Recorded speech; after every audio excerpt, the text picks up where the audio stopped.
Okay, welcome to Diary of a Dragon Priestess, and I'm your host, Yolandi.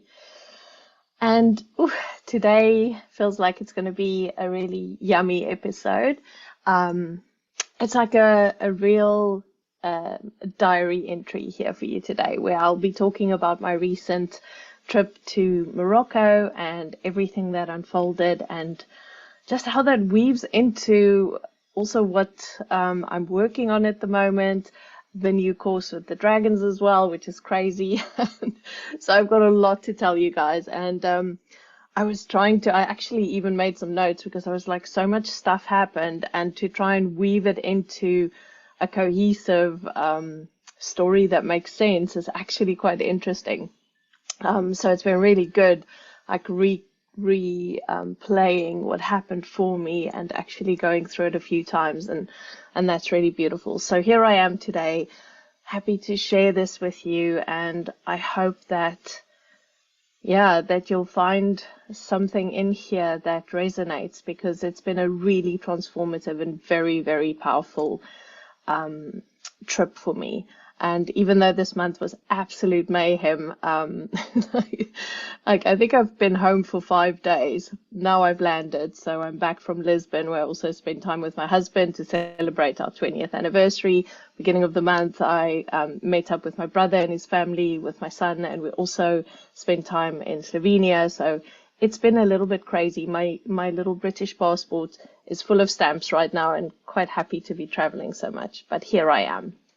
Okay, so just to put into context, I started looking at Kate. So Kate Lambert, she's the lady that I went to Morocco with, and her retreat was called Temple.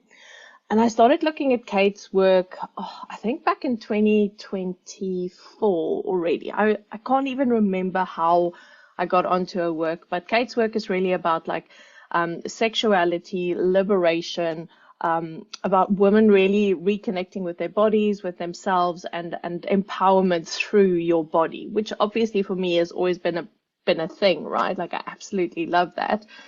And I knew that I had to go on this retreat, but last year wasn't the year because I was going to Mexico, and Mexico felt more important than this. And I was just like, cool, I know she's going to host one the year after in 2026. So I put myself like on the list immediately. I was just like, I'm coming in 2026. I know I have to be there.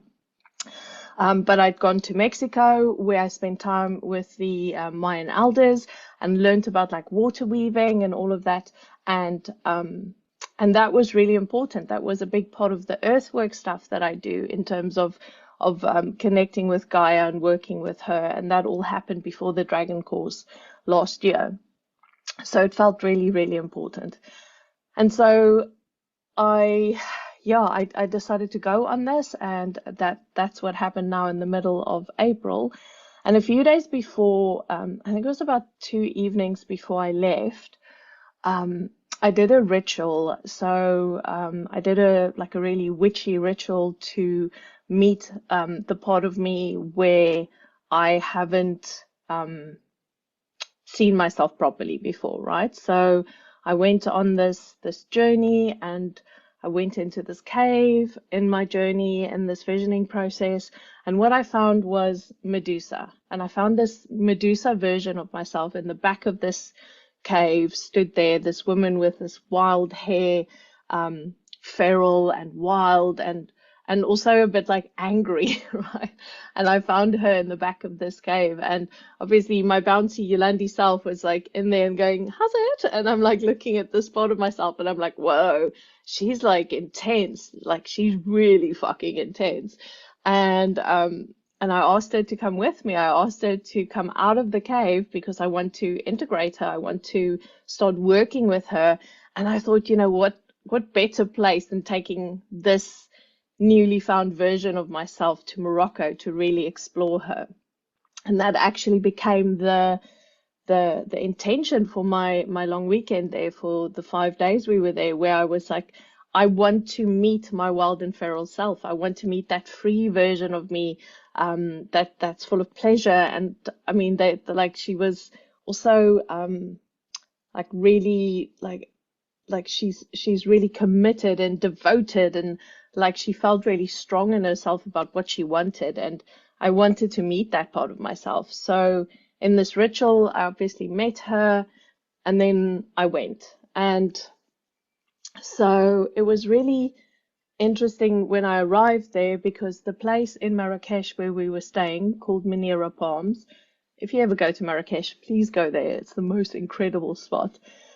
Um, and it was basically a retreat center, but you can stay there like individuals as well. But for us, we had the entire retreat center to ourselves, which was absolutely beautiful. And as I walked in, I also realized that where my son and I stayed in 2025 was only a few miles from this place. Like it was literally just down the road from where we were staying this time. And I was like, this is intriguing. It's like really close. And in 2025, when I went there, it was as I was busy doing the dragon course, and we had been working with the water dragons. And so for me at that time, connecting with the land, you know, even though I was on a trip with my kid, like I still do my land work and stuff.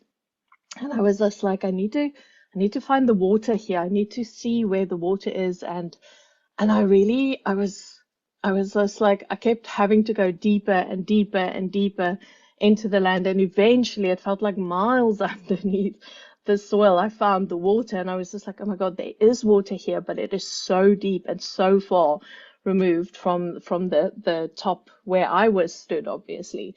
And also in that time when I was visiting there, I had these recollections of a past life that I'd seen a few years prior, where I was in the mountains, in the dry parts of the mountains, and I had been really harmed and hurt by a bunch of men and left for dead, but like seriously, like almost on the brink of death. And I remembered from this past life that there were two women who had come and fetched me and took me to this cave, and I stayed there for months and months in this cave.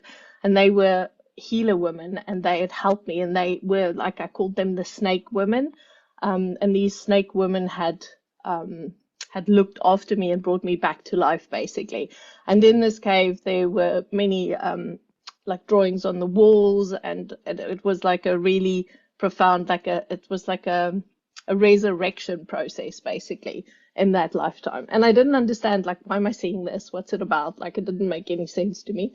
But it did, you know, on a level, it was like really about like that, that energy of like, you know, having to fight for what you believe in. And sometimes it doesn't work. Sometimes you basically will not make it, or you'll get so close to dying for the things that you believed in. And that's what that lifetime felt like to me. Anyway, so that's what I had seen in Morocco, and I knew it was important that I'd go back. But even the trip with my son was like, yo, it's not the time yet. I don't know. There's something here for me to find, but this isn't it. And I always know when I need to go places, right? Like my body's very clear. It's like, we have to go to this country, or we have to go to this place. And so as I walked into Menira Palms, it was just so beautiful. And Nad's the lady who runs the space, and it's in her family. It's their space.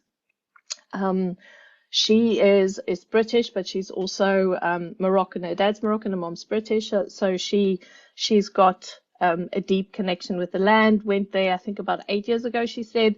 And then she's been there ever since, and she's been creating this beautiful sacred space where people come and do really amazing work.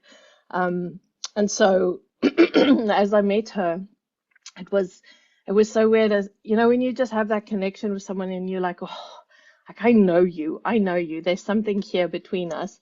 And as she took me to my room, it was like so beautiful, and it's full of this Moroccan architecture, and it's like these big doors and like massive windows. And I was on the first floor, and I looked out over the garden, and as I stepped up to the windows that opened up, there was a beautiful, beautiful well there as well that I could see from my room. And I'm like, oh, okay, there's a well here. I love this already. And Nat had these amazing tattoos all over her arms, and I was just like, you know, when you're just drawn in. And so a little bit later, I went to go and have a little sit down. I'd just been traveling since I think I got up at like 4:30 or something. So I was just like, I'm going to have a cup of tea. I'm just going to ground myself, message my husband, tell him I'm here, everything's good. Um, like do a quick hello to everyone. And as I sat down, Nats came to talk to me, and I asked her about the tattoos. And I obviously my first question was like, are these like light language tattoos? Where are they from? And she's like, no, I channeled these, but they are from my ancestors. And she spoke about the ancestors of hers being the Amazigh people who lives in the mountains. So where we were, you could actually see the mountains, and her ancestors, they live there, and these were symbols that she had connected with them, and then she channeled these beautiful symbols. And I looked at these and I'm like, I know these symbols. They were in this like cave that I was in. And so I asked her about the snake woman, and I said, who's the snake woman? Like, what is this? And she said, well, in my tradition, the medicine women have snakes on their houses. And I was just like, okay, that makes sense, the medicine woman of the tribe. And yeah, so I was already like, just like, oh my God, there's so much like woven together. And we just had this instantaneous connection. I just really felt like I knew this woman, and it was so beautiful.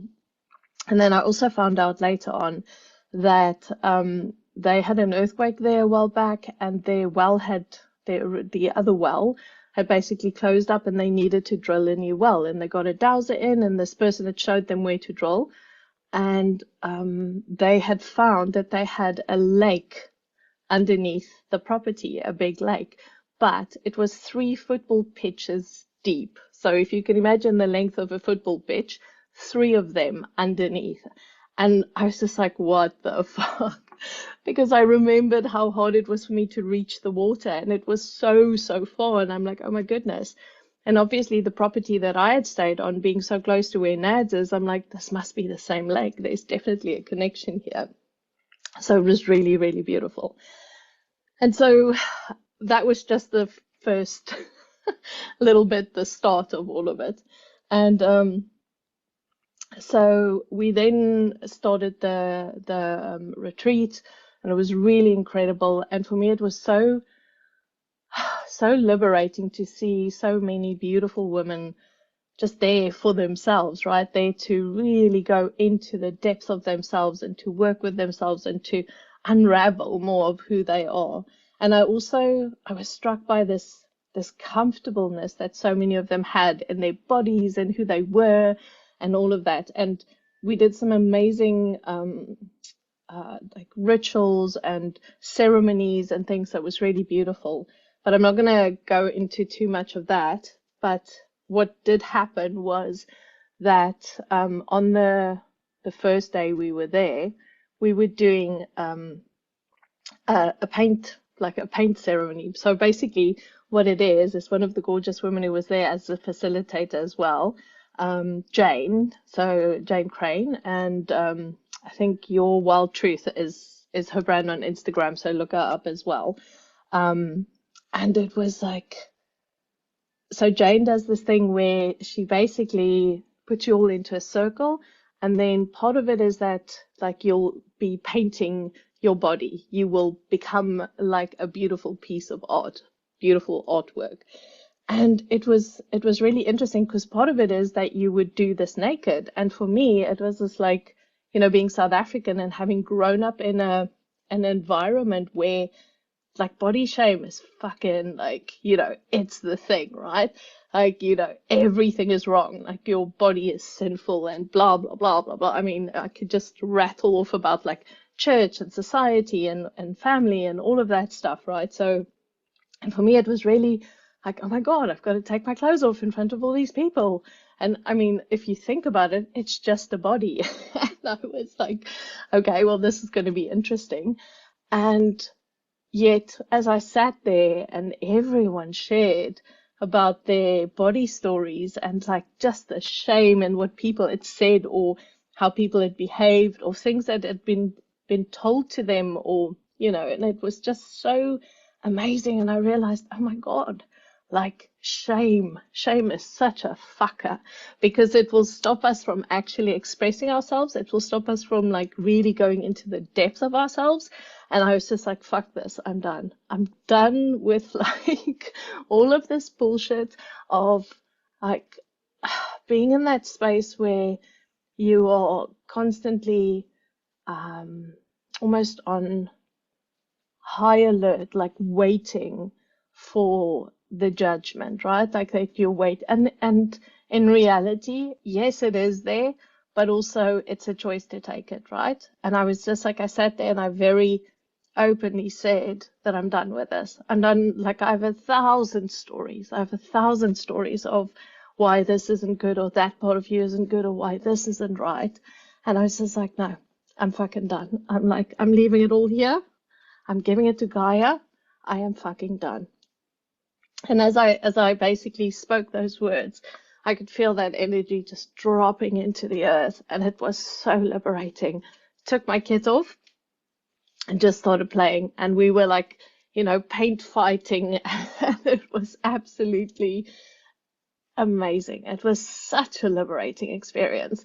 And we were all covered in paint and looked like these amazing, like beautiful artworks that we were, and everyone different shapes and sizes. And, it was just like so amazing because this was just humans in their bodies having a fun experience. And I was just like, oh my God, like life should be like this.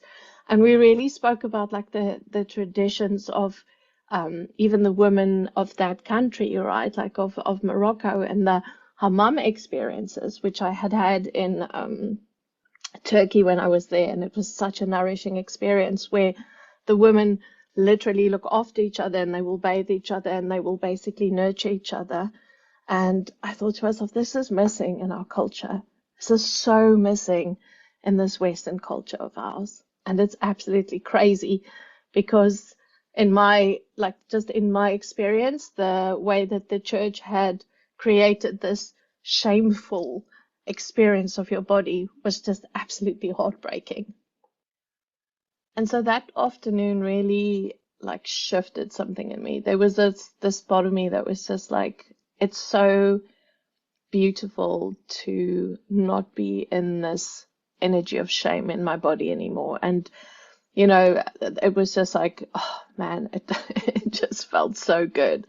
And that evening we worked with the archetypes of the witch and the bitch and the whore in our ceremony. And it was, again, I was very comfortable in my witch, and I was just like, yeah, like, I feel the magic and all of that. And like, I can see myself like weaving things together, and like my inner witch is really happy. She just loves this shit, right? And then when I got to my bitch, that was like a different story. That was like the part of me that is in that space where, oh, I need to make sure that I don't say anything to offend anyone, or that I'm, in that space where I'm always smiling because then everyone's going to be comfortable. And Kate gave us the instruction, and she said, well, how about you walk in this room of women and you do not smile and you give them your best bitch look and see what it feels like. And it was hard in the beginning because I was just like, oh my God, these poor people, like I'm just being so like mean. But I wasn't being mean. I just wasn't smiling, right? Because there's so many instances where when we smile, we are trying to protect ourselves. When we smile, we are like, oh, and especially as a woman, for me, it's just like you smile so that aggression will dissipate. You smile so that you don't feel uncomfortable. You smile so that you can kind of like make things more palatable, right? And I'm just like, okay. So I totally embraced my inner bitch in that session. And I was just like, I fucking like this. And it was so amazing because I realized how often I'm like walking into the room and I'll just stick a smile on my face so that like everyone will be happy. And as I was like traveling back, I was looking at women and I was just like, there's many women who's obviously in this, like me, also in perimenopause, like, you're in that like no fucks given stage. And I'm like, yeah, I can totally see myself embracing this fully. And so it was a really liberating experience. And then my inner whore was absolutely happy. She was like, obviously, after my shame shedding experience, I was just like, you know what? I'm taking my body back and I'm taking my pleasure back, and I will allow myself to be free in myself, really. So it was really beautiful. And then I went to bed because I was a little bit knackered. It was a big day. And I woke up at exactly 3:33. So I woke up, got up, and I picked up my phone. I'm like, what's the time? And it was like 3:33. And I'm like, oh my God, okay. And I mean, it was kind of my fault because I had been going to bed and saying to my guides, okay, so, what are we doing? Why am I here? Like, I know there's stuff I need to find here.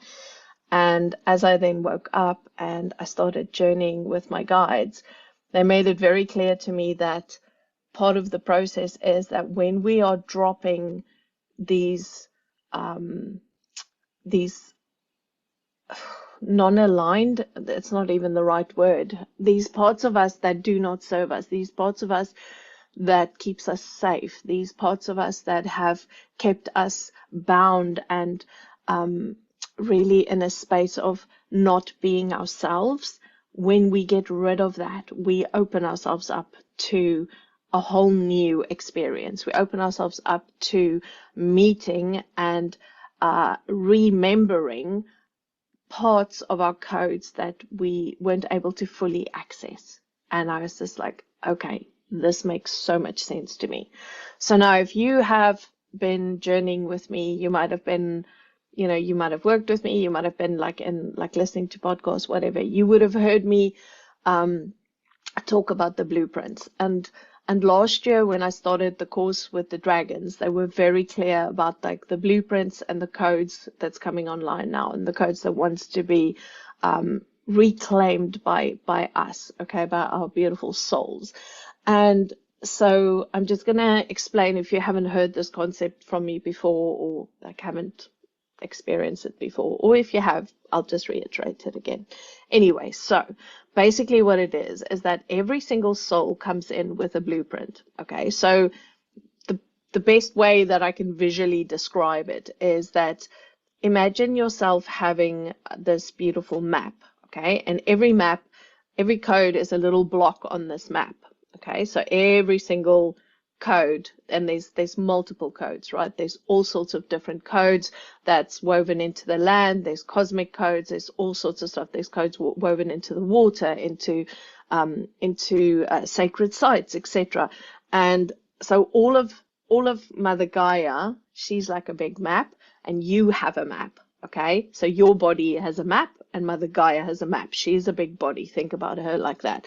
So when I come to these places, around the world, for instance, and I go there and I have a deep experience of connection with the land, for instance, then that part of my map and the land will basically sync, and it will switch that on in me. Okay. Now, we're not going to have all of our codes switched on in any given lifetime. You will have certain codes that you are here to work with and things that you need to really focus on. And that's generally, think about like your patterns, think about like your blocks, think about like stuff in your life that is difficult for you, right? And that is generally, there's a correlation to the codes within you that needs to be ignited again. And so through our work with Gaia, we can actually, she can assist us in that. But the other thing also that my guide said is that once you have a code switched on in you, you become like a transmitter for the code. Okay. So, if you have this code on in you and you meet some people or you're doing some work with people, these codes basically you ignite it in other people. So for me, it's really important in my work because as I go around in the world and I'm doing light language transmissions and I'm working with the earth and I then speak about it on my podcast, I am transmitting codes that people have a remembering of the stuff that I share. Okay. There's something in them that switches on and they go, oh my God, I want to live my life in a certain way or do a certain thing. And so the codes get switched on. Okay, so I hope that makes sense. So basically, what happens is that the land carries codes as well. And So here in this particular spot where we were staying, that beautiful lake that was underneath there had what my guides called the primal mother codes. Okay, so that's the codes of, like, think about like how in your in your heart, like there's this space where there was a time when humanity was like, we were compassionate. There was a time when we understood each other. There was a time when we lived in the space of like harmony and nurturing and non-judgment and no shame and none of these things, right? So there was a time where it was literally like harmonious. And these primal mother codes is about this way that the women were before, the way that the women were able to hold each other, the way that they were in their power within their bodies. They were not being torn apart by shame or guilt or any of these horrible ideas and beliefs and things that's been given to us from society, from religion, from like family, etc. Right? So there was a time when we believed in ourselves. There was a time when we truly knew what it meant to be in our bodies and what it meant to be connected to Gaia. There was that time. And these beautiful primal mother codes lived in the lands over there. And so in the lands over there was where people would be able to get those codes, and then it would be, it would be connected with the earth. And this place, this land just felt like it wanted to speak. It just wanted to speak so badly. And the water, right? Like it just wanted to connect. And so my guides showed me and they took me down and they're like, these are the codes. And these are the codes that you can get to share with these people, because so many of these people on the retreat actually do this work, right? They do the work of helping women to reclaim their power again. And that's what these codes are here to do. And women to really like love themselves again, and not just women, men as well, right? But these were specifically, it was a women-centric event. So that was like the theme for me. And so these primal mother codes that we then get to experience. And they said to me, because you dropped the shame, you can now access these so freely. These are here for you. These are here for you to actually like work with and like let others experience it as well. And so I thought that was really beautiful. And then the other thing that became clear based on another channeling that happened later after I left was that, as I was there, I was looking at the map of Africa and I just saw this like massive, like dry section across the map, right? You can literally see where it's just like, it's desert. And a while back, I read about like the fact that, 5,500, 6,000 years ago, this land was fertile. There was like, there was grass and there was like, it was like, there were trees, and now it's arid, and it's so arid that the water is so deep. And I had seen multiple scenarios where certain kings and advisors, and these advisors were like sorcerers. They were like, they were basically not good intended beings that were with these kings, and how they had gone across the lands and stopped the priestesses from working with the elemental energies of the land, because the role of the priestesses in the majority of societies were to maintain the relationship with Gaia. So even here in the UK, like we had priestesses here, across Europe, etc. Like these priestesses were literally in the position of managing, looking after, ritual, like giving thanks, doing the blessings. That's why we still got the Sabbaths. That's why we had such a deep relationship with Gaia, that we would give thanks for the harvest. We would give thanks for the planting seasons. We would give thanks for the sun coming back. Like so these people were literally in that space where they were maintaining the equilibrium and relationship with nature, Gaia, and the world around us. And they became very powerful, because if you work with Gaia in the right way, it is a very powerful expression. It takes, it takes a deep connection to be able to look after the land as a priestess being, right? And so these were very, very powerful women who had these responsibilities. And as this king came in this vision with uh the sorcerer, like stopping the priestesses was like part of their plan, right? And what happened was that as they stopped these priestesses, the water dropped and it went deeper and deeper because Gaia went, I'm not going to give my magic to you. I'm not going to let you have all of the magic, because what you will do is you will use this for ill intent. And so the land went, no. And she took the water down, and she allowed the water to go so deep that they couldn't reach it because they didn't have the power or the capability as the priestesses did. And so across the north of the continent, they just moved and moved and moved and moved and moved. And that was how all of these priestesses were basically stopped from doing their jobs. And for me, that lifetime of me, like having almost been like, killed in that space, there was a part of me that was like, oh, you ran away from this. You tried to get away from these horrible people. They wanted your power. They wanted what you had. And it was just like, and then you fought them and they left you for dead and you didn't die.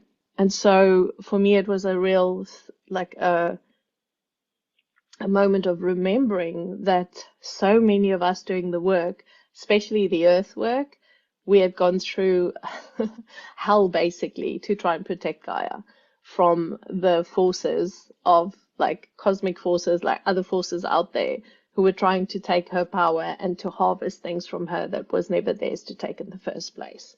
Okay, so then for me, this trip was really about like recognizing that and remembering like how this all fits together and going, okay, well, this is what we're doing now. So part of what we are doing is we're taking our power back so that we can work with Gaia in a beautiful way again, and that we can actually, bring the abundance back to the land, bring the abundance back to the communities where we are, all of that, but through really a deep, deep, deep connection with nature and with our surroundings and our environments again. So yeah. So we actually ended up holding a beautiful ceremony there and working with those codes. And so the whole point is that, when we go to these sacred sites, we then take those codes. So everyone who connected with the codes over there takes it back to wherever they come from. And so imagine us all now coming back to England and the various places that we dispersed to, and then going and working with people and then switching on those codes. And those people will travel and meet other people and they will switch it on again. So it's like a beautiful, like the symbiotic relationship between the codes. And so what my guides also said to me, what the dragon said to me was like, the reason that we're doing this dragon alchemy course, the reason that we are working through the fear centers is it works exactly the same. So just as you had a shame center that you needed to like drop so you could get those codes, what's going to happen is through the 7 centers of fear, there will be codes in there for you that you get to work with. There will be fears that you will be dropping. And this means that you step deeper into your power, your connection, like your soul gifts and who you are. Because underneath every single layer of that is your gift. And what I saw for myself so clearly as I was going through this process was the minute that I dropped the shame, it was like my powers, so my connection with Gaia deepened. The sessions that I've subsequently had has been absolutely mind-blowing, because it's like my body is able to take in way more energy from Gaia, so that the people that I work with are having a completely different experience to what they would have had 6 months ago with me. So for me, like letting go of shame has opened up my body so that I can bring more energy through to serve the people that I work with, right? So this is the thing. So like every time we unlock something, it's going to change something in our lives, okay? So if you are going to be unlocking these fear codes, how will your gifts show up through there? What will you be able to see about yourself, and what will you experience when you're not holding that cap of fear over the gifts, over the codes that is part of your soul blueprint. Okay, and that's the point of the course. And I was just like, thanks for sharing, guys. Now we know.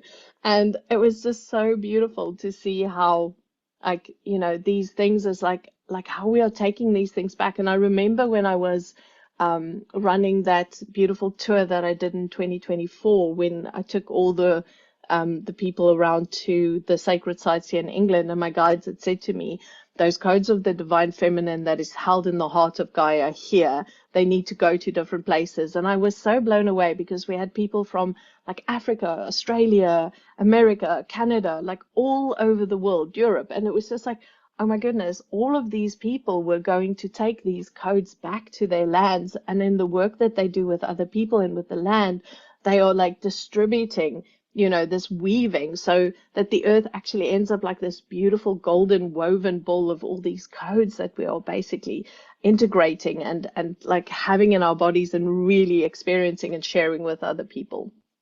So yeah, so that's how that all wove together for me. And it was really quite profound. So I'm just trying to see if there's anything else here, but yeah, I think that's the most important things that I need to share with you. And if you're listening to this and you are like, I really want to, start to unravel and really start to go to the depth of, because this is about like our purpose, right? This is about like what are we doing here, and our earth work, and like how are we weaving back these parts, right? And it was so beautiful for me as well, because it's like this understanding that like the water work, because I actually spent some time the last day in the morning. I was all by myself on the roof, and we had a meditation every morning, speaking about like, just like having a connection, and then like connecting with the sun. And on my first morning there, I had this wild experience with the sun where I was like opening my eyes. So we had meditated, and then like as I opened my eyes, it was the first time I saw the sun, because we meditated through the sunrise. And as I slowly opened my eyes, I saw these incredible like plasma bubbles that was just like streaming towards me, and I could see like all of this coming into my body. And I again had this connection with these codes that were written in my eyes, and I could again see them. And the last time I'd seen them was when I was in Mexico after a mushroom ceremony, and I was just like, oh my God, the codes are still there, and I could see the writing, and it was so beautiful. And I was just filled with so much energy from the sun, and all of these beautiful cosmic codes that also like came in, and I was just like, this is absolutely incredible. And I was just like, I was crying because I was just so happy. I'm like, oh my God, it's happening. This is wonderful. I love this work so much.